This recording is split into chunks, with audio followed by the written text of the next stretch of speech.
Good morning, I'm Abheudaya Shrestha and these are the headlines of the hour. Nepal up against Netherlands tonight in their first match of the ICC T20 World Cup 2024 aim to start off the tournament with a win. Match to kick off in Dallas, Texas at 9:15 p.m. Nepal time. Discussions on the budget for the upcoming fiscal year continue at both houses of the federal parliament today as well. Finance Minister to furnish answers at the National Assembly today and House of Representatives tomorrow. Government indifferent towards the reports submitted by constitutional commissions. The report not in the priority of the parliament. Commissions say there is no significance of preparing the reports. And counting of votes for the 18th Lok Sabha elections in India underway. Ruling alliance NDA leads in 290 seats. Opposition India Alliance leads in 222 seats. Discussions on the budget presented by the government for the upcoming fiscal year will continue at both houses of the federal parliament today as well. The meeting of the House of Representatives was called for 11 this morning. Meanwhile, the meeting of the National Assembly is scheduled for 1:15 this afternoon. Lawmakers will present their views today as well on the budget presented by the government at both houses of the parliament last Tuesday. The government had introduced a budget of 1.8603 trillion rupees for the upcoming fiscal year. Deliberations on the budget started from Sunday at the parliament. Although discussions have been ongoing on the budget for the upcoming fiscal year, lawmakers have not paid much attention to it. The parliamentarians have been making their attendance and leaving the parliament building early. Lawmakers will be given until today to put forth their views at the House of Representatives on the budget for the next fiscal year. Finance Minister Barsaman Pun is scheduled to furnish answers to the queries raised during the discussions on the budget. According to the probable agenda for today, the Finance Minister is scheduled to provide answers at the National Assembly to the questions raised on the budget. Meanwhile, 2 condolence proposals will be registered at the meeting of the House of Representatives today. Registration of the condolence proposals to mourn the demise of former parliamentarians Suryaman Gurung and Syed Mehraj Ahmad Shah is in today's agenda. As per the constitutional provision, all the constitutional bodies submit their annual report to the President, which is presented at the Parliament after being forwarded to the Prime Minister. However, the annual reports have been limited to the agendas of the Parliament.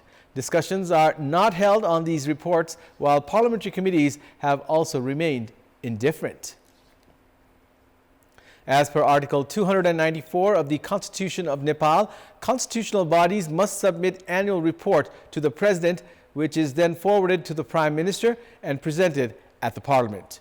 Topic-wise discussions must be held on these reports after the Prime Minister presents the report at the Parliament. The Commission for the Investigation of Abuse of Authority, CIAA, Public Service Commission, and Election Commission fall under the jurisdiction of the Parliament regulation. Likewise, the Women Commission, Dalit Commission, Inclusion Commission, Indigenous Nationalities Commission, Madhesh Commission, Tharu Commission, and Muslim Commission fall under the Women and Social Affairs Committee.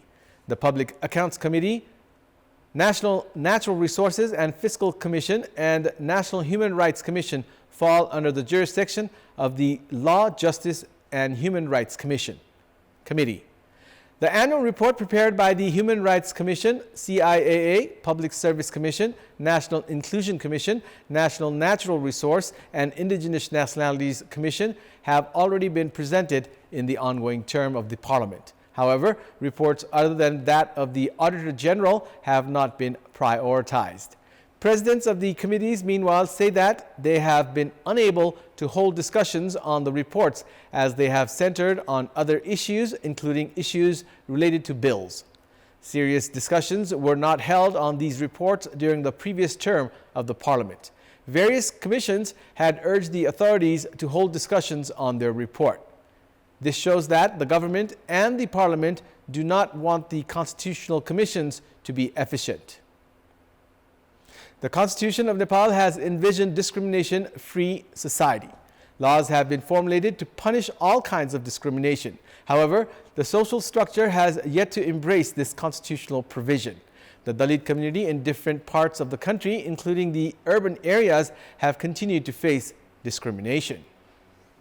caste-based discrimination is still evident in Madhya province. With the introduction of democracy, the constitutional provision states that caste-based discrimination must be eradicated. However, incidents of caste-based discrimination have continued to be reported in recent time. Even though it has already been a decade since the act related to caste-based discrimination was introduced, only a few perpetrators have been booked so far. In our Public Voice segment, we had asked people in several provinces why caste-based discrimination has prevailed even though it is considered a crime. Let's take a look at what they had to say.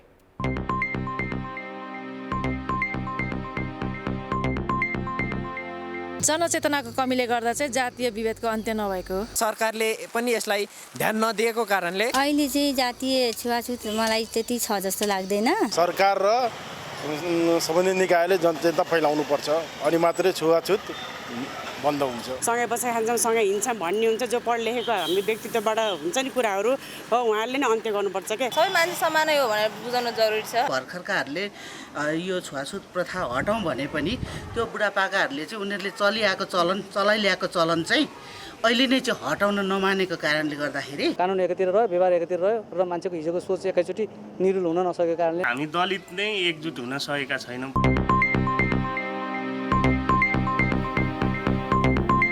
The controversy related to the expansion of footpaths in New Road area has introduced political dispute and debate on the jurisdiction.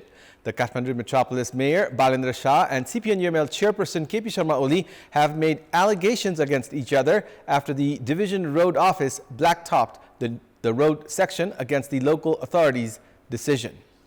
The Division Road Office blacktopped the road section which had been dug by the Kathmandu Metropolis with a view to expand the footpaths. This has caused dispute between the Metropolis leadership and the locals. Meanwhile, Mayor Shah has expressed dissatisfaction and alleged CPN-UML Chair Oli of trying to prevent him from doing his work. He warned Chair Oli not to create another scandal to hide the previous 10 billion rupee scandal. He urged Oli to return the money of the victims of Giribandhu Tea Estate at the earliest and warned him that a new face in politics would open the files and take action against him if he had failed to do so.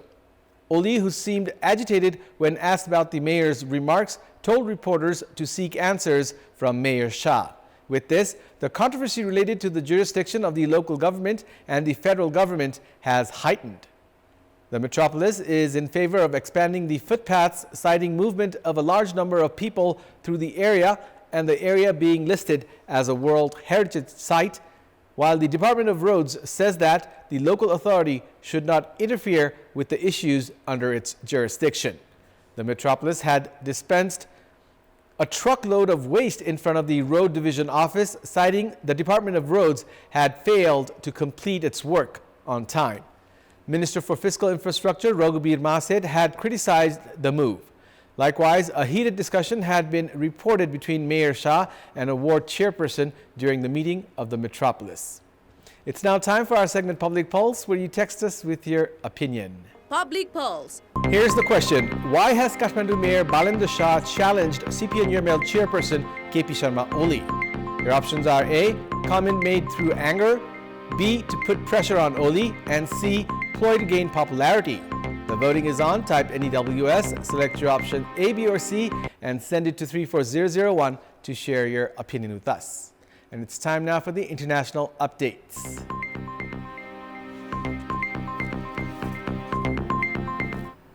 The counting of votes for the 18th Lower House Lok Sabha elections in India, which started on 19th of April and concluded last Saturday, is underway. According to the Election Commission, counting of votes has started from 8 a.m. local time. According to India Today, the Bharatiya Janata Party-led coalition NDA has taken the lead in the preliminary results. NDA is leading in 290 seats, while the opposition India Alliance, led by Congress, is leading in 222 seats. Congress leader Rahul Gandhi is also leading from Bayanad. Similarly, Prime Minister Narendra Modi, Amit Shah, Akhilesh Yadav have also taken the lead in their constituency. The Election Commission is preparing to announce the results of all 543 Lok Sabha seats by tonight. It is said that the world is watching the election results of the country, which is the largest democracy in the world. Security has been tightened at the polling place. Election Commissioner Rajiv Kumar has informed that about 642 million voters voted in 7 phases of voting. The Israeli military yesterday said that 4 more of the Israeli hostages abducted by Hamas on October 7 last year have died in captivity. Military spokesperson Rear Admiral Daniel Hagari said that new intelligence led to confirmation of their deaths. Of the more than 250 people abducted on October 7, around 120 remain in Gaza, according to Israeli tallies. Many have been declared dead by Israeli authorities. Meanwhile, Prime Minister Benjamin Netanyahu said in a video statement yesterday that Israel's top Gaza priority is destroying Hamas, adding that it would be pursued along with hostage recovery and that both goals were in a plan to wind down the war approved at the highest level of his government. Similarly, Egyptian Foreign Minister Sameh Shoukry said that the Rafah border crossing, critical to aid deliveries into Gaza from Egypt, cannot operate again unless Israel relinquishes control and hands it back to Palestinians on the Gaza side. Shoukry also called for Hamas and Israel to accept the current proposal for a Gaza ceasefire presented by U.S. President Joe Biden, saying that Hamas's initial comments were positive. Floods caused by heavy rain in southern Germany have claimed at least 4 lives. The victims include 3 people found in flooded basements yesterday. Last Sunday, a firefighter died while trying to rescue trapped residents. Thousands of people have been forced to flee from the southern German states of Bavaria and Baden. The state government there has declared a natural emergency in the area. According to local media, the state government has deployed around 20,000 rescue workers there to rescue the people trapped in the flood. It is said that floods have occurred there due to the effects of man-made climate change. German Chancellor Olaf Scholz has inspected the area and also announced that he will take necessary measures. According to the meteorological department, there is a possibility of heavy rainfall in the southern and eastern states. There is shortage of drinking water due to extreme heat in India's capital, New Delhi. The Yamuna River, which is considered the main source of drinking water in Delhi, is drying up due to excessive heat, and due to that, there is a severe shortage of drinking water. As a result, the residents are forced to queue for hours in front of tankers to get drinking water. In Delhi, which has an extremely high population, it is said that the water brought by tankers is not sufficient for all the residents. Public Works Department Minister of Delhi, Atishi Marlena, has given instructions for necessary initiatives. It is also known that the residents of Delhi are facing shortage of drinking water due to low water supply and high demand. According to Indian local media, citing government officials, from March to May this year, around 22,000 people suffered from heat stroke due to the heat, and at least 56 people died due to heat stroke in the past few days. For the last few days, the temperatures in India have been measured at 45 to 46 degrees Celsius in various parts of the country, while in some areas, temperatures have reached up to 50 degrees Celsius. On 29th of May, the highest temperature of 52.9 degrees Celsius was measured in Delhi's Maheshpur area. Rajasthan has also recorded a temperature of 50 degrees Celsius. In view of the heat, last week, the Department of Meteorology had issued a red alert in the states of Uttar Pradesh, Madhya Pradesh, Rajasthan, Delhi, and others. Sports News.